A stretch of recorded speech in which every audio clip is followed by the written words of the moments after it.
John Butler here on The Buzz, and I've got a special guest today, Jeff Caperton, who is an actor, and he's a great actor. He's been in a lot of interesting movies with some top stars. And Jeff, hey, welcome to The Buzz. Thanks, I appreciate it. I'm glad I'm buzzing enough to get on your show. Yeah, yeah. Well, we hope to create some more buzz for you. So, okay, I got to ask you first of all. I mean, to be an actor, you got to love rejection, because I know in the early stages, especially, you get a lot of rejection. How do you handle that? You get it in the late stages too, but I kind of split my time between acting and producing. Right now, I'm producing a film. That's where I am today. But I get a lot of roles through friends and things. But there's certain shows I want to get on or try to get on, and if I manage to get an audition for it and then I don't get it, it kind of hurts a little bit. But you got to have a thick skin. Anytime you put yourself out there and expose yourself to the public, you're going to have lovers and haters, and a lot of times, you're just not right for the role. As a producer, I've done a lot of casting myself, so we've got perfectly great actors and actresses that come in and read for something, and they're fantastic. They're just not exactly what we wanted for the part. So just got to wait till that right one comes along. Yeah. It's I guess it's kind of like drilling oil wells. You hit a lot of dry ones, and every now and then you hit one that's a gusher. you hope to. I actually came out of the oil business, so yeah, it's exactly like drilling oil wells. Yeah, so. Well, in addition to acting, as you mentioned already, and you got the Bitter End label there on your shirt. You're the managing partner and executive producer in Bitter End Productions, right?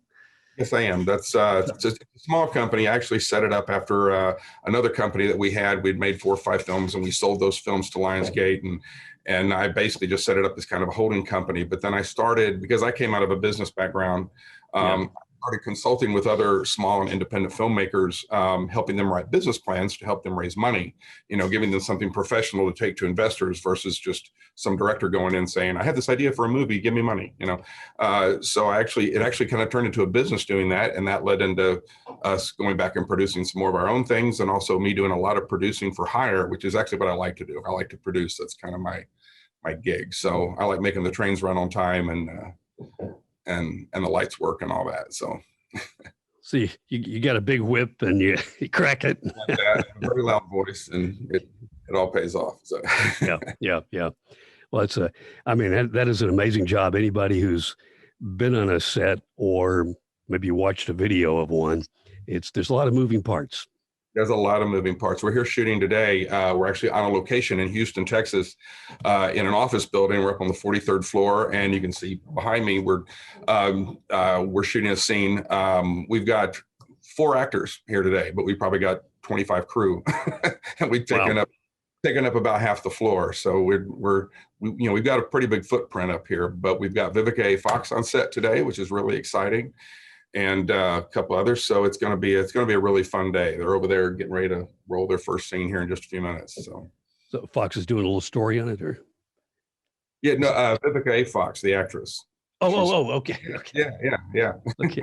Well, you've done some movies with Nicolas Cage and Kate Hudson, and who else? I produced a movie back in 2015 and 2016 called Dog Eat Dog.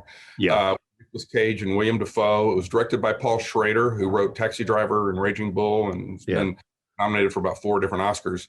And he directed it. Nick and Willum were in it. There was a third actor, Christopher Matthew Cook, who was a great actor, played the third part of the ensemble there.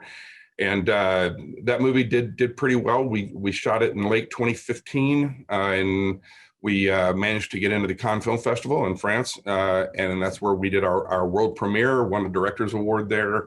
Yeah. And brought it back here, did a premiere at the Toronto Film Festival for North America, and then it opened in theaters December 8th, 2016. And that was our first, real big movie. I've done a lot of indies and micro indies and things like that. That was our first full big budget feature, and opened the door to a lot more for me and for our company and my partners to do. And so that's been a lot of fun. It was it was an experience, a learning experience. It was our first time kind of working at that level. And so it was a challenge, but I'm glad we did it because it did us a lot of good.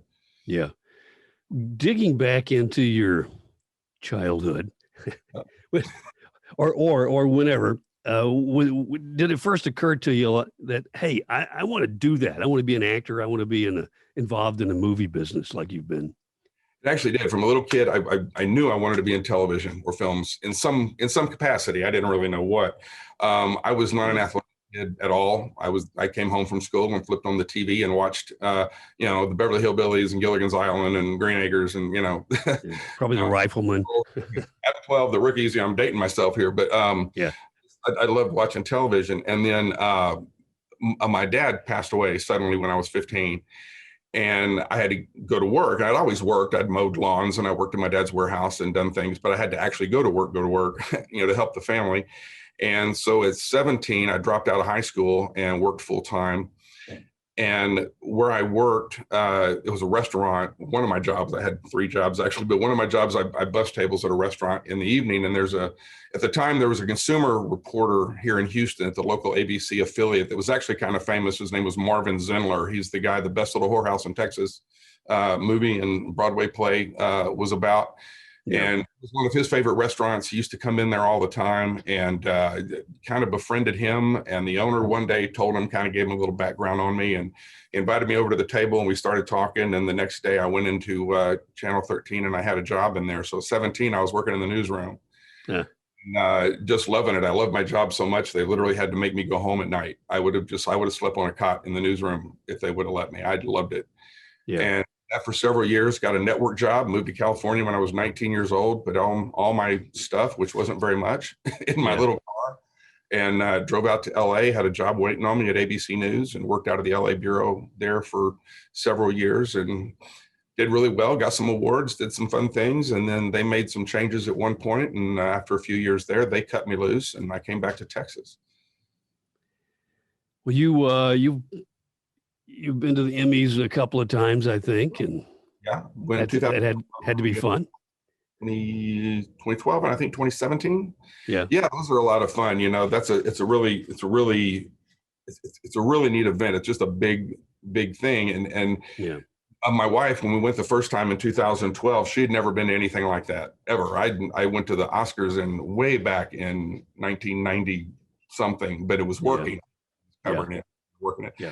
But this is the first time I'd ever gone as a guest, and my wife didn't know what to expect. She said, well, what am I supposed to expect? And I said, well, imagine the fanciest prom or cotillion or whatever ball you've ever been to, wedding, whatever, and multiply it by 1,000, and I actually I hired a shopper to take her shopping for the dress and get the shoes and actually hired a makeup artist in Los Angeles to come to the room and get her hair and makeup done. So I wanted to make sure that she got the full experience and also didn't feel, I wanted her to feel like she belonged there and wanted her to have a good time. And we did. We had an absolute blast. A good friend of mine was dating Sofia Vergara at the time. So we got to hang out with the Modern Family cast and had a really good time. Wow. Well, I remember I saw a little clip where they were asking your wife about what she wore and she gave her the designer name. And I think you answered Target. Right. Exactly. I was wearing my old crappy tux from wherever in the back of the closet, but yeah. Yeah. Well, you made a stunning couple. So. Well, thank you. Yeah. And actually, she looked absolutely amazing. It was funny because we were at the JW Marriott, which is right next to the Nokia Center where it was being held. Yeah. Down in the courtyards and stuff, they've got all the different TV groups set up doing interviews and whatnot. And I was walking across the lobby of the hotel. I'd gone to Starbucks to get her some coffee and me some coffee. And I saw, what's her name? Juliana Gabrielle, whatever her name is, from E.T. and the real skinny, pretty girl. But anyway, I saw her and my wife's a big fan of her. So I called her on the phone and my wife came down. I literally passed my wife on the escalator and did not recognize her, because they had her hair kind of swept over to one side and all the makeup on and stuff. I literally walked right past her and did not recognize her. That's how glammed up they made us look. I mean, she's always beautiful, but they dialed it up. Yeah. Well, it's and how, as only Hollywood can probably do. Right. That's right. In fact, he's actually a guy from right here in Houston. As a makeup guy out there, he's actually known all over the country. He's like an eyebrow expert. They Yeah, yeah, actually a thing, and yeah. flies all over the country just to do people's eyebrows. And Wow. he was already in town and knew we were going to be there and offered to do that. And I'm like, absolutely. And I'm so Yeah, glad. yeah, But yeah, yeah, to throw a yeah. shout out. Well, speaking of Hollywood makeup, I remember an actress whose name you would know, but I won't repeat. But she was saying that she wasn't even who she was, because she said you spend, 3, 4, 5 hours in makeup in the chair, and you go on for a scene that may last 30 seconds, Mhm. and they've got you just perfect. So she Right. said, I'd like to be who that person is. Right. Yeah. Well, I mean, yeah. I mean, every time, even if you're there for a long time, every time right before you start rolling, you call last looks, and the makeup people run out, make sure every hair is in place and your Yeah, collar is right and everything's right. Well, if you had somebody following you around doing that 24/7, you'd always look your best, but yeah, that's the yeah, real world. So. yeah. Well, what's your advice to people who want to be an actor? It seems like everybody wants to be an actor, or think they do. What's your advice for somebody who may be young, wanting to start into the business? Acting or producing or whatever, it's called show business because this is a business, and Yeah, it's not all fun time and playtime. It's very, very hard work. You need to be prepared. If you can go to school for it, do. That'll help you. I didn't, just because I got started so young. But certainly, if it's what you want to do, you need to pursue an education at it. And then once you do it, again, your network is very important. Stay friends with the people you knew in school. Get out there and do what you're going to do. But when you do get on a set, or when you do get something, be professional, work really hard, and they'll notice that. We have a production assistant on this show that I met this girl's dad not too long ago, and he had asked if we had an intern spot on the movie, and I said sure, and I hooked her up with this little intern spot. She got in there the first day, and just if the crew was up, she was up. You never saw her sitting down. And if one of the producers was doing something, she would come over and say, "Can I help you with that?" And she just really, really hustled. And by the end of the second week, our production manager had put her on payroll because she was hustling so hard and doing so good. And but I've had others come on that just wanted to watch and giggle and cut up and take selfies and do all that crap. And usually by the third day, we run them off because they're not only not doing us any good, they're in our way. And yeah, so I yeah. would work very hard. If you want to be an actor, get some acting training, take acting classes, do those things. Those things help. Not every acting class is for you. Find one that you like and you click with. Yeah. Because like I said, I've taken several, and some, were just golden. Some I got more out of one day than I got out of a month in another one. Yeah. Find an actor that you like, that you kind of like to mimic, find them online. Chances are they may very well teach acting classes. One of my favorite actors in the whole world is a guy named Glenn Morshower. You might know Glenn. He played Aaron, the Secret Service agent on 24, and he's been in Transformers. And I mean, I came into man, kind of a husky, short, redheaded guy, always plays a military something or other. And turns out he taught acting classes, and I took one of his classes, and I learned more in 4 hours from him than I learned in months and months of classes with other people. So, look up your favorite people. Maybe they teach classes. If you can take their class, take it. Yeah, no, that's good advice. And you're right. There are a lot of actors who do teach classes, and I guess you could volunteer to be on a movie set to help in some way. Yeah, I mean, you got to start somewhere. I said I started out in news, and in Yeah, 2007 made the transition into feature films and television. yeah, And it's very, very different. But again, it's very, very hard work. When we're on a shoot schedule, right now we're on a shoot schedule. We're shooting over 32 days. We're shooting 27 of them. And our shoot days run 15, 16. We had an 18-hour day last week, because if we only have a location for a certain amount of time, we have to shoot till we're done. We can't come back tomorrow or reschedule it. At least in most cases we can't. So it's very long days. It's a whole lot of work. Every now and then you get to go to something fun like a red carpet or a dinner or do an interview like this. It's a lot of fun. But most of it is just plain good old hard work. yeah, yeah, yep. And then that applies to virtually everything. So It you sure. gotta put in the hours. Yeah. So I love what So I do. I can't wait to wake up every morning and get to work. Okay, so in acting, you've got to draw from your well of experience. When you go to the dark place, what do you hold on to? What's the worst thing that ever happened to you that you look back on Oh and use God. that as a resource? I mean, was my father died when I was 15, very unexpectedly. I Yeah. was at scout camp and had to be brought home from scout camp. So that's where I go. I have I'm sorry. I'm very sorry. yeah, I've got to turn the volume down just a little bit. They're shooting over there, so let me just quickly turn my volume down. But I go to that. There's some other things I go to if I need to tear up or get emotion in my face or some things that So where's the happy spot? The happy spot, my kids. I now have a grandbabies. I have a brand new grandson, and those are my happy places. So when I get really stressed out, I think about them, or I go look at pictures of them. Yeah, so. Yeah. Well, that's very cool. You're living in Houston, right? I live in Houston. I had an office in Los Angeles. I actually went out there and I kept a car at an office out there, and I went out there last March and got everything and brought it back because I didn't know how long COVID was going to last. And I'm glad I did now. And of course, now we've kind of figured out that all of us can do just about anything from anywhere. I can do most of, except for when we're shooting, I can do almost all of my job on Zoom or from wherever. And being in Houston, I can be in Los Angeles in 3.5 hours. I can be in New York in 4 hours. I can be in Atlanta in 2.5 hours, Dallas or New Orleans or wherever I need to be. Give me a half day's notice, I can be there. So it's an airline hub, so I can get just about anywhere I need to get. Yeah, and the big upside of that is you're in Texas.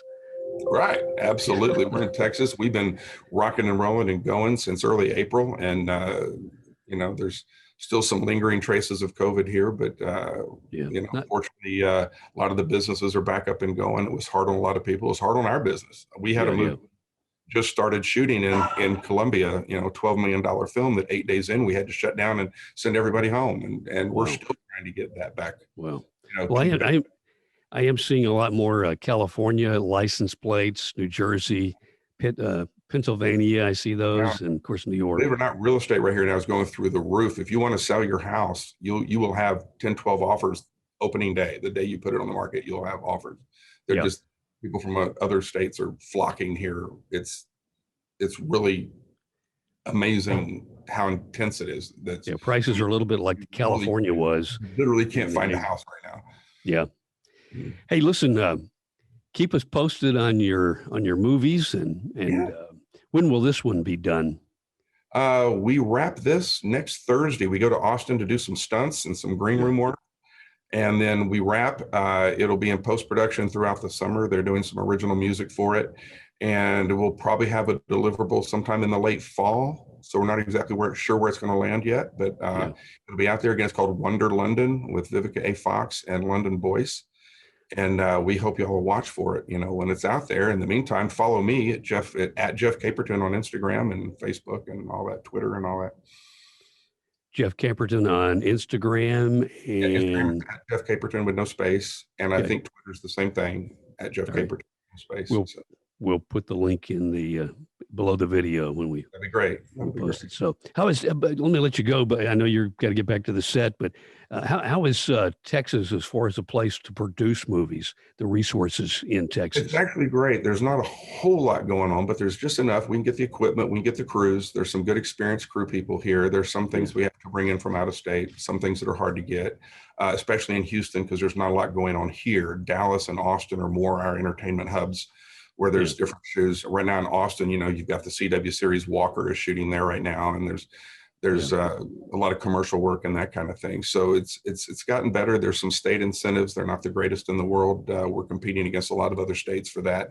Yeah. But it's a pretty good place to work. I like it. This is my second big production to shoot here. So I'm really happy I was able to bring 2 big shows to the state and shoot here in Texas. Hey, thanks for taking time off the set here and talking with us. Appreciate it very much and wish you the best of luck. Thank you, John. I appreciate it very much. Thanks for having me.